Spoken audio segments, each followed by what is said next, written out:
So this video is all about Unity and creating augmented reality with it. So the first thing you're going to need is obviously Unity. Unity is a 3D and 2D mainly game development environment. We're going to need our specific augmented reality packages that we use with it. I'm going to use 3 different ones here. There's lots of other ones. And at the end of each one, I'm going to show you how it exports it to Android. If you want to follow that step as well, you're going to need Android Studio, and the Java Development Kit comes with that. So I've got no affiliation with any of these libraries, so I've drawn them at random, the order that they're going to be in. So the first one that we're going to look at is ARToolkit. The next one is Vuforia. And then finally we're going to look at Wikitude. Okay, if you're watching this on YouTube, you should be able to just click on one of those to skip to the one if you're interested in a particular one. Otherwise, that's the order that you'll see them in. So ARToolkit, artoolkit.org. The download button is fairly prominent on the first page. Scroll down through the different options and find the Unity package. So when Unity is open, this is just a new empty project. If you double click on the Unity package, it'll recognize that Unity is open and start opening it for you. Just take a few seconds.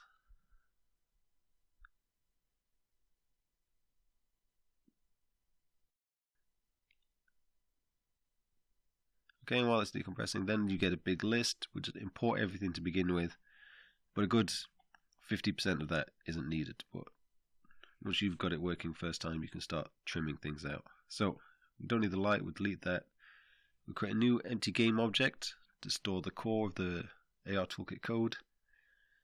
So let's just call it ARToolkit. And in this folder here, ARToolkit 5 Unity, it's the scripts folder we're interested in. Basically, we're going to just keep dragging and dropping scripts onto game objects. First one is AR controller. Lots of parameters, we'll leave them as default for now. And we need an AR marker as well. There are 2 built in. We can see pattern.hero, which is basically the word hero, and notice that width as well. That scale, that's important later. And we give it a name, which we're also going to need later. So those 2 patterns are built in. We'll just use one of them. So we're going to create another empty game object. This time, this is going to be the root of our augmented reality scene. Call it world root. Drop the camera into that and put the AR camera script on it. And we're also going to drop AR origin script onto the world root game object. Okay. Now a new game object, this is going to be the marker that's actually tracked. So we'll just call it marker tracked. We're just having one in this example. And the script we need is the AR tracked object. Right. So we give it the name of this marker that we created before. You see it's recognized. That's a good sign. And in there we're going to create a cube. Alright, do you see that marker outline? That's going to be vitally important for us lining up our 3D object with it. So let's reduce the scale. So 0.08 was the width of the marker that we set previously. That was the default. So now see our square completely fills it. So what we need to do now is just sort of spin it round so that the marker sits flat. You can see the text there that gives you an idea of where it is in relation to our object. And then we'll just move the cube up in the z-axis so that it sits on top of that marker. So then when the marker is tracked in the real world, it'll look like the cube is sat on top of it. Now there's one last thing we need to do before we press play, and that's to do with layers. So when you import it, it sets up a few layers for you. The AR background, that's what that one should be, and the world root should be in the foreground. Yep, change everything. And the last thing is on the camera, to set the culling mask to remove the foreground stuff. Otherwise you get all sorts of weird video effects going on. Right? So we can set the camera resolution and then we get a panel with lots of options, but we can just leave them as default for now. And if we bring in the marker, there's our hero marker, we can see it. If you need to find that marker, just search the internet for ARToolkit hero. You'll see lots of markers people have. You can just print one out. I think they're included in the download package as well.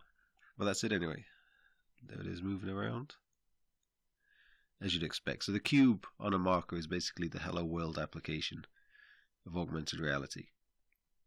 So now let's export that to Android. So let's go to our player settings.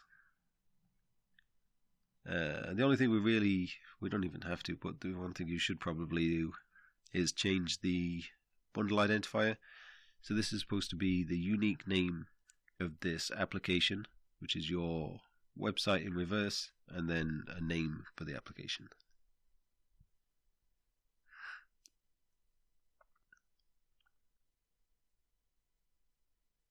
Okay, everything else we can just leave as default. I think that's all fine.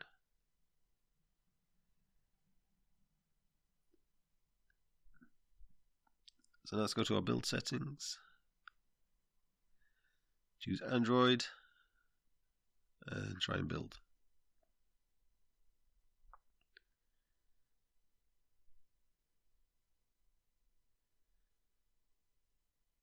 So just watch it go. This one, the examples folder, is one of the things you don't actually need. So if you want to trim it down, you can just remove that. So we'll watch this go for a bit.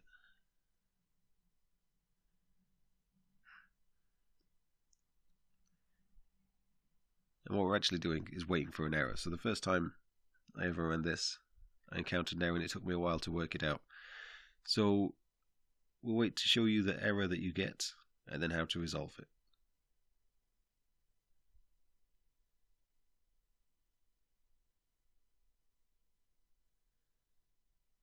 Still on fisticuffs.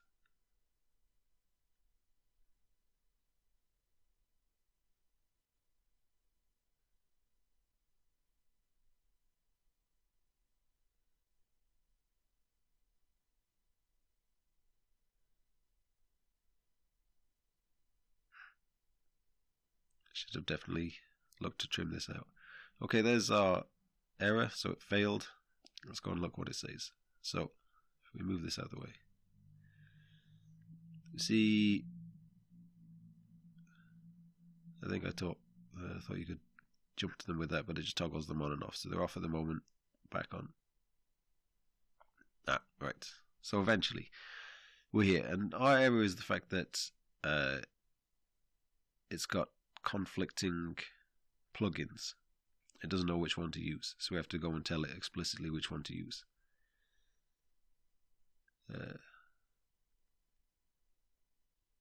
So I delete that as well, just to speed it up next time. Alright, well that's not the error. The error is to do here with the plugins. So we've got all different ones. So one of the benefits of Unity is that it can export to different platforms. And if we open up the Android one, we can see that one's set to Android. I think there's nothing in this folder to worry about. But if we look at the iOS one, it's not set to anything. I think that should be fine then. That shouldn't cause us a conflict.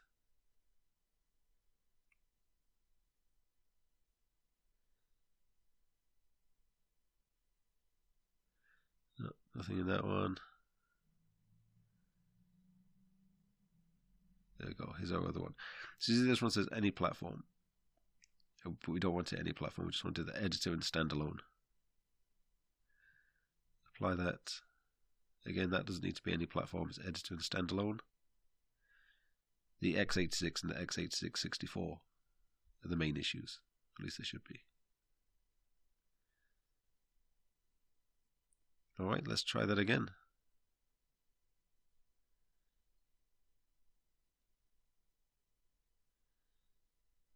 So, thankfully I shortened that out.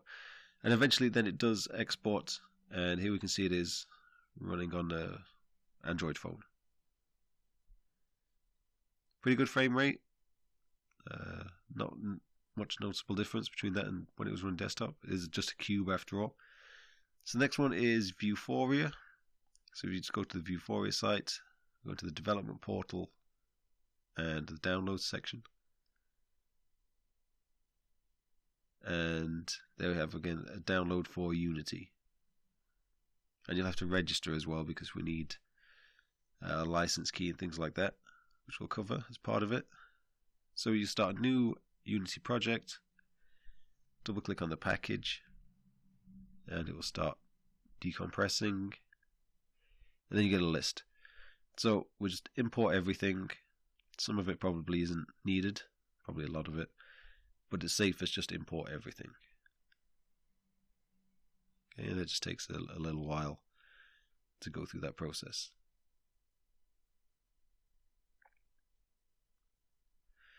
So in Vuforia, prefabs, these are what we need. Okay, so we just use a couple of prefabs. So we delete the camera, for example, and then just add on the AR camera prefab. Add a image target prefab. Add our license key. So again, you have to register with Vuforia, you follow a process, you get a license key. Alright, so here I am logged in to developer side, go to develop, and you either click the button to add a license key, or once you've got it, you can just click on that, the name that you gave it. And now we need to actually create the database for the images that it's going to recognize. Right, so that was the target manager. Just give it a name. It's going to be on the device. There it is. Get demo. Click on it, and we're going to add a target image. All right, so different options. We're just going to go for a single image in this case. So this is the image we're going to use. I thought we could drop it on, but we can't. So if we browse for it and upload, there it is. Give it a width, so it gives you some information about the width, blah blah. Mainly it's to do with ratios. All right, so if you have an actual width and then the size of a model, it's easier to line up, but you can do all that in the editor. It's all fine. And we just give it a name.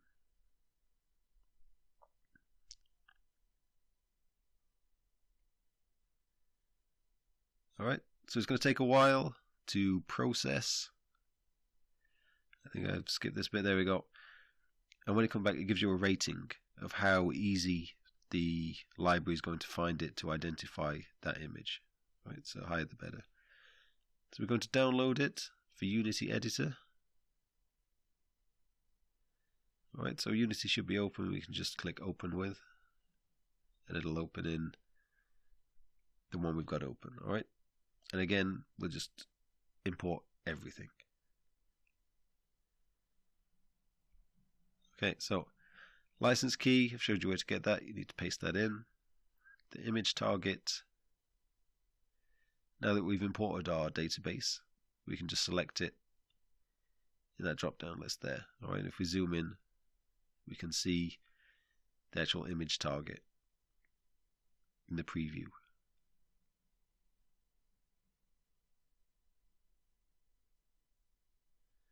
There it is. So if we had different images, we could pick which one we wanted there. There's the width that's imported. So now we're just going to add a 3D object. So to start with the cube, your standard Hello World AR application, but you could import any 3D object mesh that you want to put on there. So let's just scale it down so it looks reasonable. Give it an offset so it can sit on top. Oh, wrong one, not Z. Y at a 50.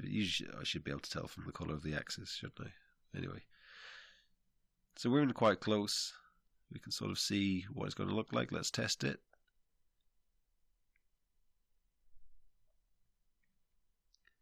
So I bring in the printout. I don't get anything. Alright. This means I've forgotten a step. I still wave it around in vain, hoping something will appear, but it won't. So let's go back, and the step that I forgot to do was on the camera to enable that database and to activate it. Basically, so after you've loaded it in, you need to tick those. It's in case you've got multiple databases, you want to switch between them, I think. Alright, and as soon as it starts up, there it is. So it's more obvious that it's working this time. There we go. Wave around, tracking our cube. So now let's export that to Android. Let's go to our project settings, play it. Switch to the Android section. So again, the main thing you're supposed to change is the identifier.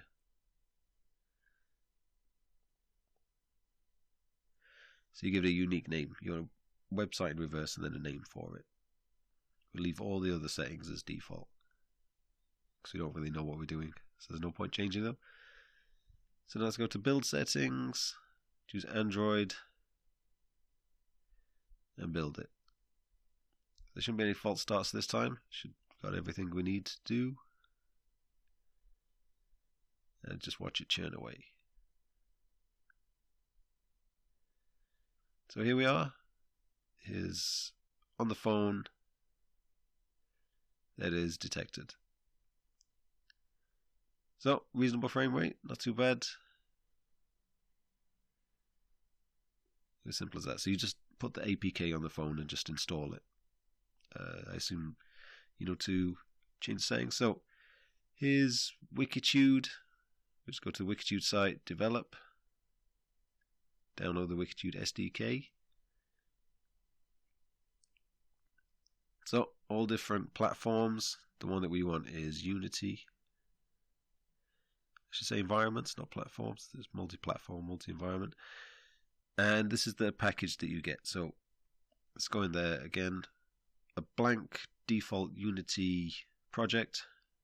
Double click on the package and it'll start to install. So again, lots here, just import everything. Again, if you know what you're doing, you can filter out a good chunk of that if you're only targeting one platform. That is all installing.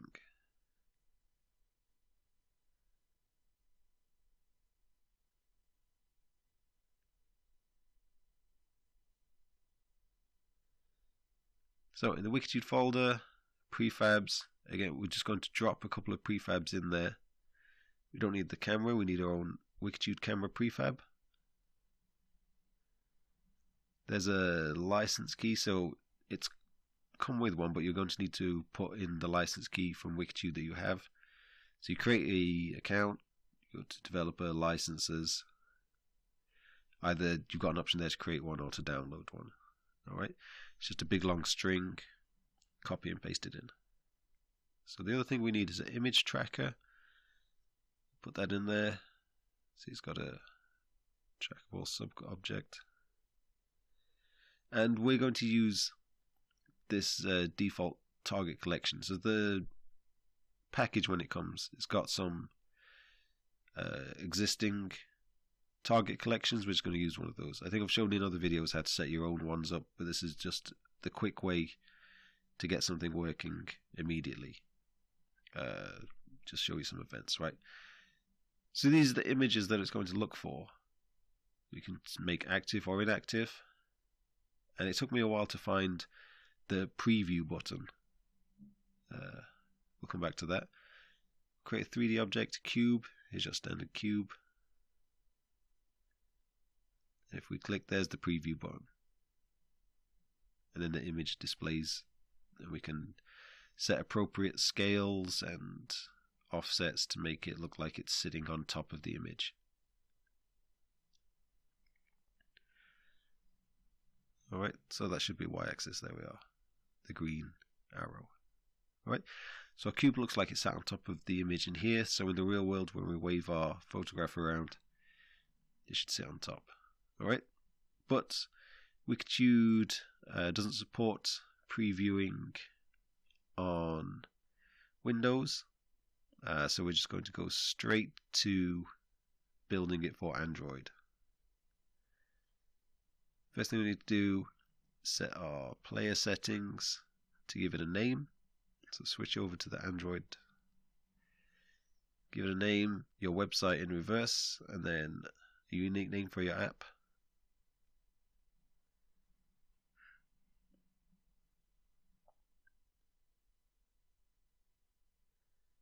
And then build settings, build. And just save that APK. So you're going to put that APK file on your phone. On the phone you need to enable installing from unknown locations, and then you can just run it and it will install. So this process takes a while, it just churns away developing it. And then this is the end result then. So we can hover our phone over, there's our cubes on top. So we've got a bit of stray white triangles on there. I think that's to do with the free license that you get, because it's a paid for project, same as Vuforia is paid for as well. So that was it. Hopefully you'll be able to create your own AR projects with Unity.